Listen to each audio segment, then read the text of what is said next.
Convenience ഫീ അടക്കം 235 രൂപയാണ് സിസു road to റിവെഞ്ചിന്റെ ടിക്കറ്റിന് വരുന്നത്. പക്ഷേ PVR പാസ്പോർട്ട് ഉപയോഗിച്ചു 123 രൂപയ്ക്ക് സംഭവം സെറ്റ്.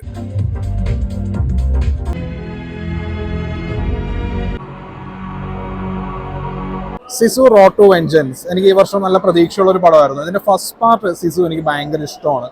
കാരണം ഒരു ഫിന്നിഷ് കൾച്ചറൽ ഐഡിയ ആണ് ഈ സിസു എന്ന് പറയുന്നത്. ആ വാക്കിന്റെ അർത്ഥം ഒരു എക്സ്ട്രീം കറേജ് അല്ലെങ്കിൽ ഒരു ടഫ്നെസ്.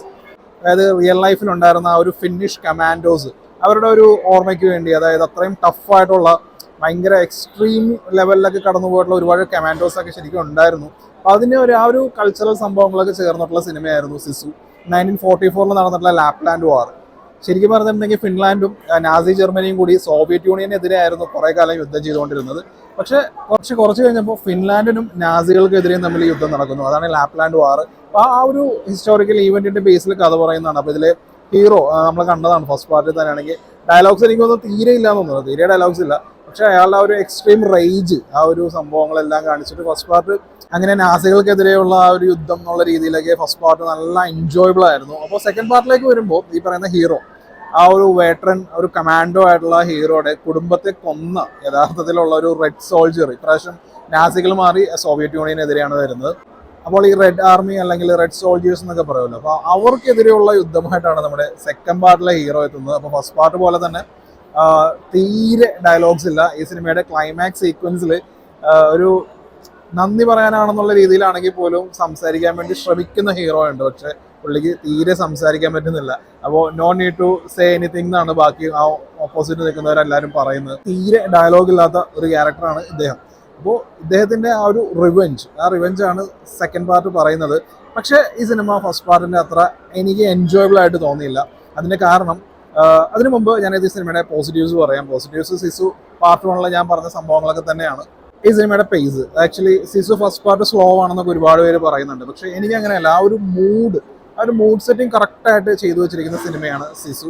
അതായത് അറ്റ്മോസ്ഫറിക് ആയിട്ടുള്ള സംഭവങ്ങളെല്ലാം കൃത്യമായിട്ട് തരുന്ന, ഈ നായകന് ഡയലോഗ്സോ അല്ലെങ്കിൽ അയാളുടെ മനസ്സിൽ വരുന്ന കാര്യങ്ങളൊന്നും ഡയലോഗിലൂടെ ഒന്നും പുറത്തു പറയാൻ പറ്റില്ല.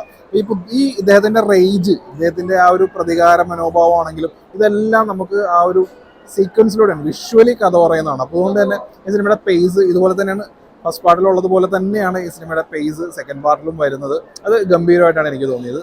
പിന്നെ വളരെ റോ ആയിട്ടുള്ള ബ്രൂട്ടൽ ആയിട്ടുള്ള ആക്ഷൻ ഇതിനകത്ത്, ടോർച്ചറിൻ്റെ ഒക്കെ ഒരു എക്സ്ട്രീം വെർഷൻ പോലെയൊക്കെ ഇതിൽ കാണിക്കുന്നുണ്ട്. അതൊക്കെ വളരെ റോ ആയിട്ട് ബ്രൂട്ടലായിട്ടൊക്കെയാണ് കാണിച്ചിരിക്കുന്നത്.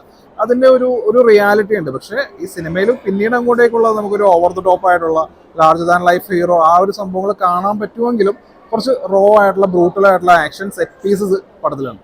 പിന്നെ പെർഫോമൻസ് ഏകദേശം ഇതുപോലുള്ള ഒരു ക്യാരക്ടറാണ് സ്റ്റീഫൻ ലാങ് ഡോൺ ബ്രീത്തിൽ ചെയ്തിരിക്കുന്നത്. അപ്പോൾ സ്റ്റീഫൻ ലാങ് ഈ പടത്തിൽ സെക്കൻഡ് പാർട്ടിൽ വരുന്നുണ്ട്. അപ്പോൾ ഇവർ രണ്ടുപേരുടെയും പെർഫോമൻസ്, മറ്റേത് ഡയലോഗ്സ് പോലും ഇല്ലെങ്കിലും ഇതിൽ വളരെ ചുരുക്കം ഡയലോഗാണെങ്കിലും സ്റ്റീഫൻ ലാങ് അടക്കമുള്ള പെർഫോമൻസ് ഓറിയന്റഡ് ആയിട്ട് നോക്കുമ്പോൾ സിസു ഫസ്റ്റ് പാർട്ടിനേക്കാളും പെർഫോമൻസ് വൈസ് ഇതിനകത്ത് സ്ട്രോങ് ആയിട്ടാണ് വന്നിരിക്കുന്നത്.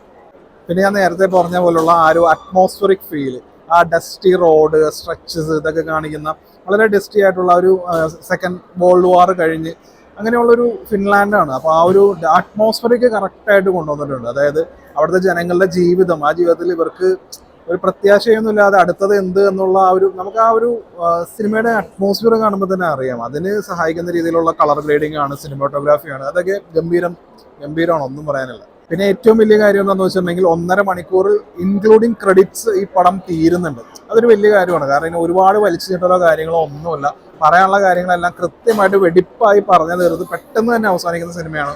1.5 മണിക്കൂർ തീരുന്ന സിനിമകളെല്ലാം എനിക്ക് പേഴ്സണലി ഭയങ്കര ഇഷ്ടമാണ്. കാരണം നമ്മുടെ സമയമൊന്നും ഒരുപാട് കളയുന്നില്ല. ഇനി ഇതിലെ നെഗറ്റീവ് പറയുകയാണെന്നുണ്ടെങ്കിൽ സിസു ഫസ്റ്റ് പാർട്ട് പോലെ തന്നെ വളരെ തിന്നായിട്ടുള്ള ഒരു സ്റ്റോറി ലൈനാണ്. അതിൽ പ്രോപ്പറായിട്ടുള്ള ഒരു ക്യാരക്ടർ ഡെവലപ്മെൻറ്റോ തുടങ്ങിയ കാര്യങ്ങളോ ഒന്നും വരുന്നില്ല. ഇൻഫാക്ട് നമുക്ക് നമ്മുടെ നായകൻ്റെ ആ ഒരു ഫസ്റ്റ് പാർട്ടിൽ റിവെഞ്ച് ഇല്ല, സെക്കൻഡ് പാർട്ടിൽ റിവെഞ്ച് ഉണ്ട്. ഈ റിവെഞ്ചിനോട് നമുക്ക് യാതൊരുവിധ ഇമോഷണൽ കണക്ഷൻ തോന്നുന്നില്ല. ഇതിൽ വില്ലനായിട്ട് സ്റ്റീഫൻ ലാങ് വരുന്നുണ്ട്. അപ്പോൾ സ്റ്റീഫൻ ലാങ് ഭയങ്കര ക്രൂരനായിട്ടുള്ള പിള്ളേരെയും പെൺകുട്ടികളെയൊക്കെ കൊല്ലുന്ന അങ്ങനെയുള്ള ഒരു ക്യാരക്ടറാണ്.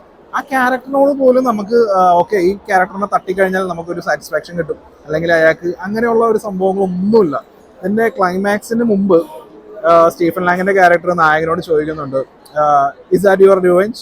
I expected something legendary.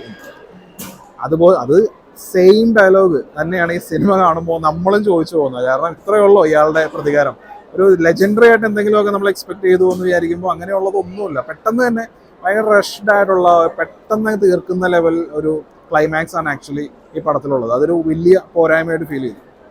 പിന്നെയുള്ളൊരു negative എന്ന് പറയുന്നത് ഈ സിനിമയിലെ ആക്ഷൻ സീക്വൻസ് ഒരു പരിധി കഴിയുമ്പോൾ നല്ല രീതിയിൽ നമുക്ക് റിപ്പീറ്റേറ്റീവ് ആയിട്ട് തോന്നുന്നുണ്ട്. അതായത് ഇല്ല റോഡിൽ വെച്ചിട്ട് നടക്കുന്ന ഒരു ആക്ഷൻ സീക്വൻസ് ഒക്കെ ഓവർ സ്ട്രെച്ച്ഡ് ആയിട്ടാണ് ഫീൽ ചെയ്തിരിക്കുന്നത്. അത്രയും നീട്ടിക്കൊണ്ട് പോകേണ്ട ആവശ്യമുണ്ടോ എന്ന് ചോദിച്ചു കഴിഞ്ഞിട്ടുണ്ടെങ്കിൽ ഇവർ ഈ സിനിമയുടേതായിട്ടുള്ള ആ ഒരു സിനിമാറ്റിക് ലിബർട്ടിക്കും കാര്യങ്ങൾക്കും വേണ്ടിയാണ്.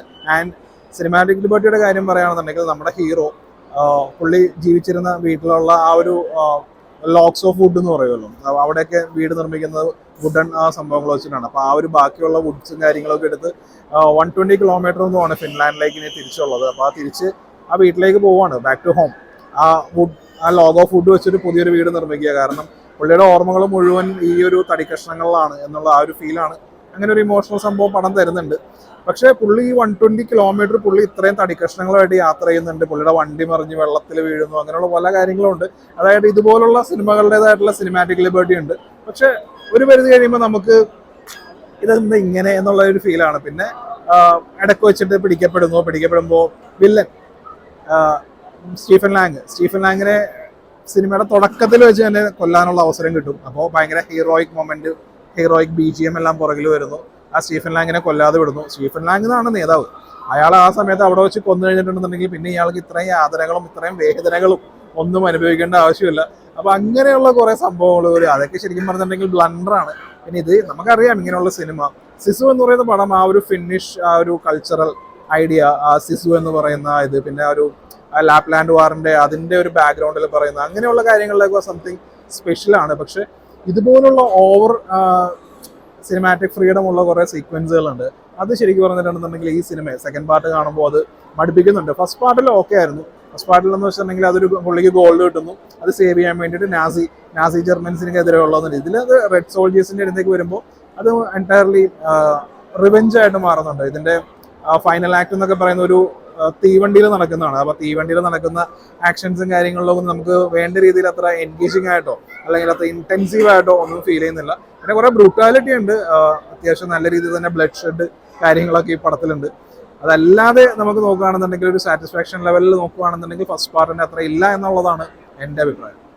ഞാൻ ഈ സിനിമ കണ്ടത് PVR പാസ്പോർട്ട് ഉപയോഗിച്ചിട്ടാണ്. പാസ്പോർട്ടിന് മുടക്കിയ കാശ്, പിന്നെ ഇതിന് കൊടുത്ത കൺവീനിയൻസ് ഫീ പ്ലസ് GST ഇതെല്ലാം കൂടി ചേർത്ത് 123 റുപ്പീസേ ആയിട്ടുള്ളൂ. അപ്പോൾ 123 റുപ്പീസിന് ഈ സിനിമ ലാഭമാണോ എന്ന് ചോദിച്ചു കഴിഞ്ഞിട്ടുണ്ടെന്നുണ്ടെങ്കിൽ ഞാൻ കണ്ടത് ലുലു മാളിലുള്ള PVR Audi 1-ലാണ്. Audi 1 ആക്ച്വലി ഒരു 7.1 2K സെനോൺ പ്രൊജക്ഷനുള്ള ഒരു സ്ക്രീനാണ്. ആ സ്ക്രീനിൽ 123 റുപ്പീസിന് നോക്കുകയാണെന്നുണ്ടെങ്കിൽ നല്ല കുറച്ച് രസമുള്ള ആക്ഷൻ സെറ്റ് പീസസും കാര്യങ്ങളുണ്ട്. ഞാൻ നേരത്തെ പറഞ്ഞ ആ ഒരു അറ്റ്മോസ്ഫറിക് ആ ഒരു സംഭവങ്ങളെല്ലാം കിട്ടുന്നുണ്ട്. അങ്ങനെയൊക്കെ നോക്കുകയാണെന്നുണ്ടെങ്കിൽ ഒരു ആവറേജ് ഒരു എക്സ്പീരിയൻസ് എന്ന് വേണമെങ്കിൽ പറയാം. അതിൽ കൂടുതലൊന്നും ഇവിടെ ഓഫർ ചെയ്യുന്നില്ല. So it's an average movie for me.